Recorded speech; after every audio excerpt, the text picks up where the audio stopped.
Hello everyone, Loremaster of Sotek here, just with a quick update for the Vampire Coast. So, as is typical of the Total War community these days, especially for the Warhammer games, people have been frantically digging through all of the materials, trying to find any information that CA did not outright give us. And so far, it looks like two things have been discovered, both of which are new legendary lords. Which is pretty freaking exciting, actually. So the first, which I talked about during the live stream, but I wanted to make a quick video about, is that it looks like the infamous Lord of the Vampire Coast, the infamous Lord of the Dreadfleet, Count Noctilus, is one of the legendary lords. And this was given away on the Steam page, the second of the screenshot images. You can actually see him up in this crow's nest, and it looks like he has a Necrofex Colossus for a mount, which is pretty insane.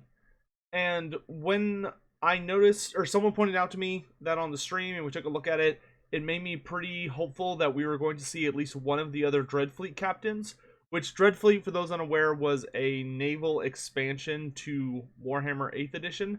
It was kind of like a standalone campaign that was its own storyline and all this crazy stuff. And Count Noctilus was the major villain, but there were quite a few other characters, and I was really hoping we'd get to see another one of them. And something that a lot of people also were hoping was that since this is clearly a pirate DLC, you can't have a pirate DLC and not have Sartosa. And it looks like our prayers have been answered.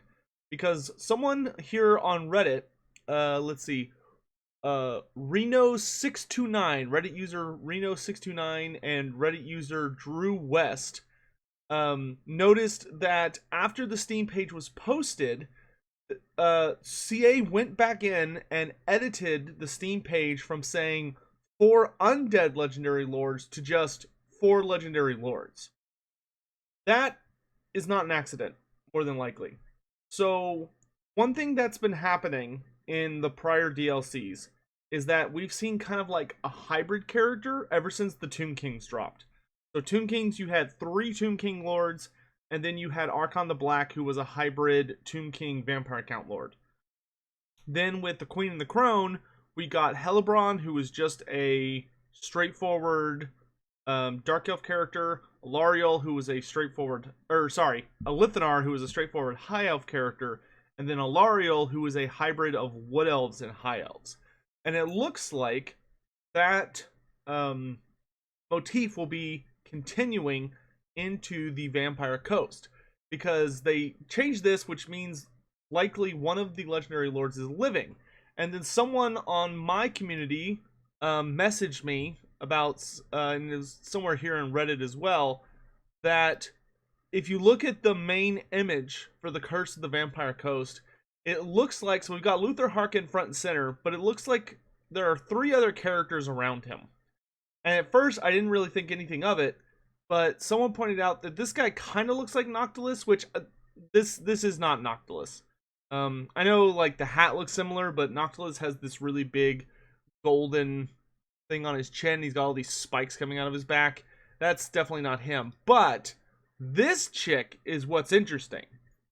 So someone pointed out that this looks a lot like Aranessa Saltspite, which Aranessa is one of the other legendary lords or captains from the Dreadfleet campaign.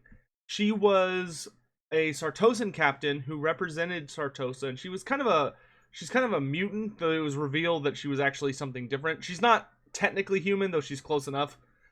And Aranessa Saltspite was the lord of, or was the she's known as the Queen of the Tides, and she is one of the biggest, baddest pirate lords of the modern age in Warhammer Fantasy, and she was strongly associated with Sartosa, even to the point that there is a guy who makes kind of like, sort of digs very, very deep and sort of adds his own flavor to create fan books for Warhammer Fantasy 8th edition. And he did a Sartosa book, and when he did it, one of the leading legendary lore, or one of the leading special characters for his Sartosa book was Aranessa Saltspite.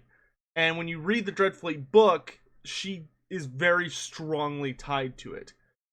But if you look at her, she's got a red cap. It's hard to see on here. You should go look up the image yourself because you can get it pretty up close if you look at it in detail. And then she's got this sort of chin guard here that if you zoom in enough, you can actually see it looks like a fish jaw sort of thing, and then she's kind of got like dreadlocks. This is Arnessa Saltspite. She's got red bandana, dreadlocks, and fishbone chin. That looks suspiciously like Arnessa Saltspite. Now, it could be that it's just a generic hero or lord, and it just looks eerily similar to her, but I'm not convinced. I think that CA is throwing hints to us about the other legendary lords. So far we've identified Luther Harkin, King of the Vampire Coast, Count Noctilus, the Lord of the Dreadfleet, Arnessa Saltspite, the Queen of the Tides and Queen and one of the Pirate Lords of Sartosa, and the fourth one is likely the one they mentioned, the letter, who's the Siren of the Sea or Siren of the Storms, whatever it was. I have no idea who that is. I've looked at everything. I've looked at every picture. I've looked at every story. I went and read through the old White Dwarf magazine about the Vampire Coast, and I even read through End Times Nagash for all the Luther Harkin stuff. There is nobody who fits that description.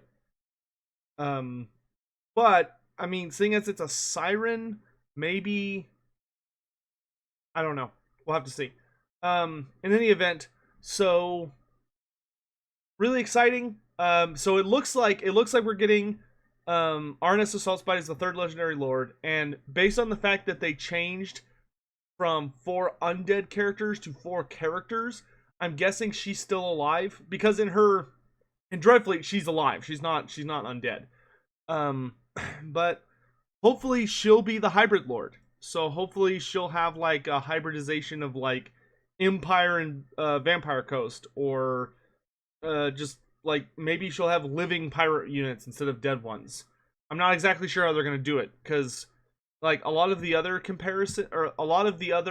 all the other hybrids actually they have similar mechanics in that, like, you know, vampire counts and Tomb Kings all degrade, and forest spirits and high elves all flee. This one's gonna be weird because it would mean you'd have if they did a true hybrid, it would be living units and disintegrating units, which I don't think that's possible.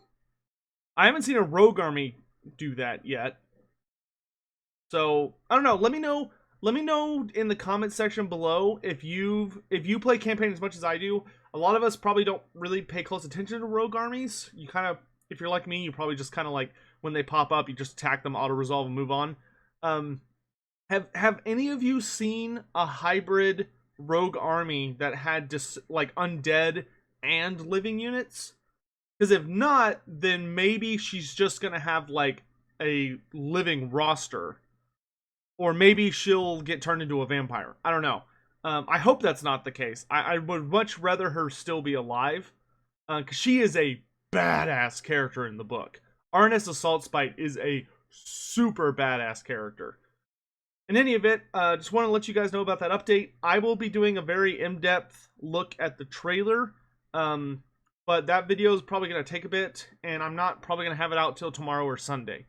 So I hope you all have a great day. Just want to let you know about those interesting updates that my wonderful Reddit community or Discord community pointed out to me from Reddit mostly. I'll have a link to the description to my Discord down below if you'd like to come join us. There's been a lot of theory crafting going on, and people have actually been discovering a lot of stuff that I've missed, which is pretty impressive. So in any event, thanks for watching. Catch you guys later.